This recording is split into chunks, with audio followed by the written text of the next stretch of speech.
And we are back. Michigan is investing in ways to keep more locally grown food in Michigan and on Michigan tables. From Detroit to the UP, state and nonprofit leaders are working to strengthen regional and food systems, expand access to health food, support farmers, shifting federal funding. All of this is part of the conversation that we're going to have with Tim Boring, Director of the Michigan Department of Agriculture and Rural Development, and Katy Trudeau, President and CEO of Eastern Market. Hi, you two. Hi. Thanks for being here. Director Boring, you've got some programs that I would love to start talking about, Farm to Family and the new Good Food for Michigan project. Tell us a little bit about them. Yeah, well, such important work for us. I've really kind of branching out in some different areas and meeting the needs that we keep hearing around the state, whether it's a farm level of farmers increasingly looking for new markets of how do you grow things in a different way, how do we interface and serve communities more directly. But at the same time, from a lot of communities then, right? Of looking at like, how do we improve the food offerings that might be in the school? How do we improve the livability of our communities through food access? We're connecting a lot of dots here, and it fills a lot of different needs. But excited to be rolling out a number of different programs. Our Good Food for Michigan project, working on some institutional procurement within schools and hospitals, colleges, making it easier for farmers to access those markets. But a number of grant programs we've rolled out recently here too, expanding out market potential. We've recently announced a food hub and farm stop grant work that's building some market potential in places all across the state of how farmers can take products to stores, to different markets to hit consumers in different ways. Our most recent work here has been our last Food Mile grant effort. Whenever we've gone around the state, we keep hearing around these issues around transportation, aggregation, distribution. These are big impediments for farms to generate enough volume to make the production systems economical and workable here. So we've been able to work with a number of different organizations across the state to work on some refrigerated truck distribution. We're meeting the needs in a lot of different areas, but we're really only scratching the surface, it feels like, in so many ways of connecting these dots around like food access, community vitality, economic opportunities for farms. Katy, tell me the role that a market, I mean, as huge as Eastern Market, right, can play in the work that the director is talking about. Yeah, we view ourselves as the home base in Detroit to pilot a lot of the different initiatives that Director Boring is talking about. And we've been doing it for 130 years. So there's a lot to learn from the patterns and the economic activity that we've seen in the market for that long. Farmers have always come to Eastern Market as a place to sell their goods. Eastern Market is a huge economic driver for the city of Detroit and Metro Detroit. And we really we're doing a lot of work to double down on it as a place, as an active commercial district, so that we can continue to provide more opportunities for local farmers and for folks who want to consume local foods to shop. Restaurateurs, entrepreneurs, grocery stores, local grocery store. We have a lot of family-owned grocery stores in Metro Detroit who really value that Michigan-grown produce, and we just want to be there to do whatever we can to supply it. And I would say those partnerships with Eastern Market are so critical for us, right? As we look to scale this kind of work across the state. And Eastern Market's been in this game a long time. They really understand a lot of these dynamics of bringing the pieces together here. But these are issues that touch on both rural and economic opportunities, rural and urban issues here. So how we can stand up new programs, build on some of the success Eastern Market has seen, and then replicate that around the state, that's a real significant pathway like to improve communities in all the different ways across the state. Yeah. Katy, tell me a little bit about the Shed 7 project. I was just going to talk about Shed 7 because it's a great example of what we're talking about. So Shed 7 is a 40,000 square foot wholesale distribution center. It'll be opening later in June, funded with a $12 million allocation from the state of Michigan, administered through Michigan Department of Ag and Rural Development. It is a wholesale produce center for Michigan farmers. And we like to say that what Shed 7 will do is it doubles the amount of pounds of produce we can sell out of wholesale, which currently is 100 million pounds a year. Shed 7 helps us to double that to 200 million pounds a year. And it will also allow us to double the number of farmers we're serving, because we will have large family-owned farms to the scale of about 1,500 acres who will anchor that facility, but we'll also have shared space for a cooperative group of local or urban growers that are all based in Detroit. What will this mean for the food economy? I mean, that just sounds really huge.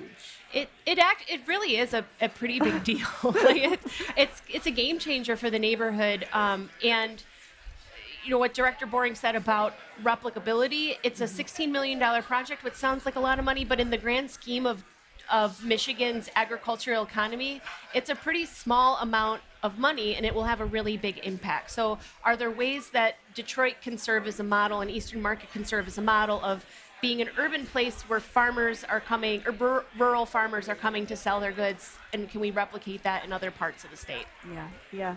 Director, I as a journalist, I never want to just say anecdotally and then tell you my story, but I'm going to do that anyway. It does seem like over the past few years, there has been more and more interest in local food and knowing where our food comes from. Is that true? Are you seeing that? Oh, absolutely. Yeah. And I think that's a piece of why it's so important to be up here at Mackinac Policy Conference talking about these issues too, right? Because there is a real focus on healthiness, healthiness of people, healthiness of communities, of economies.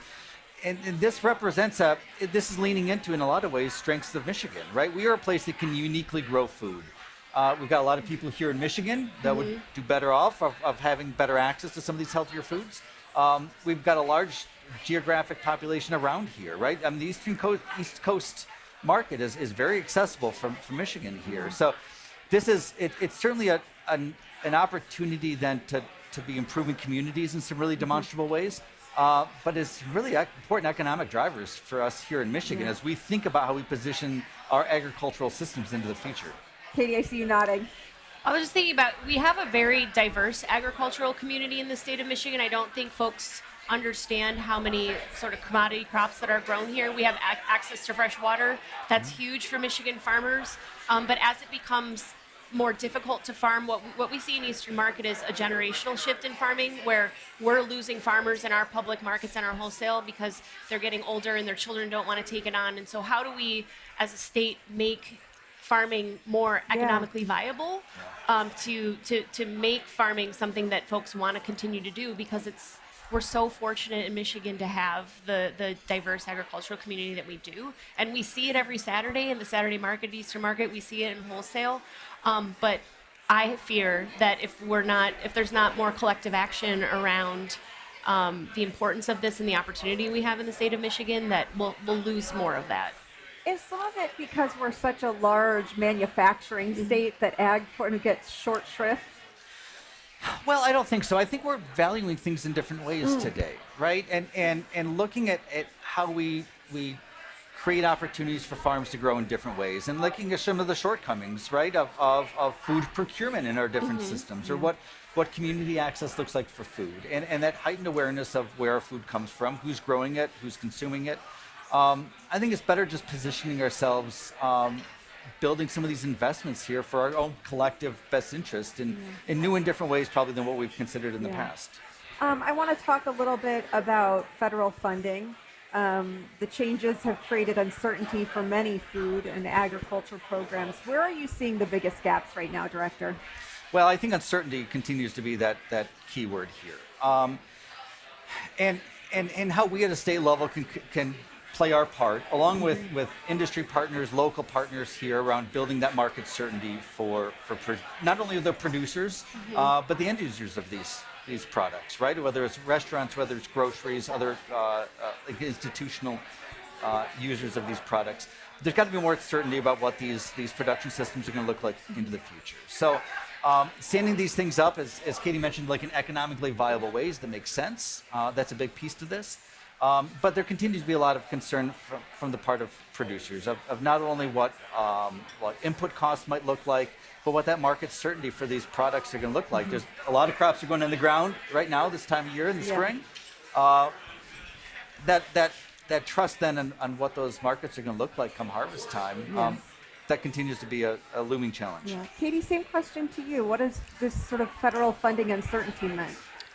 We've seen it. So I like to say that what's happening at state and federal policy levels are these sort of high-level policy implications, and then we see it on the ground in the market. So with the SNAP cuts, that's been challenging not only for our customer base, but also for the farmers that sell at our Saturday market. I think one thing that's a little underestimated is what an important revenue source SNAP is to farmers, especially in Michigan with the Double Up Food Bucks program, where you're leveraging those dollars to double the value for both the customer and the farmer.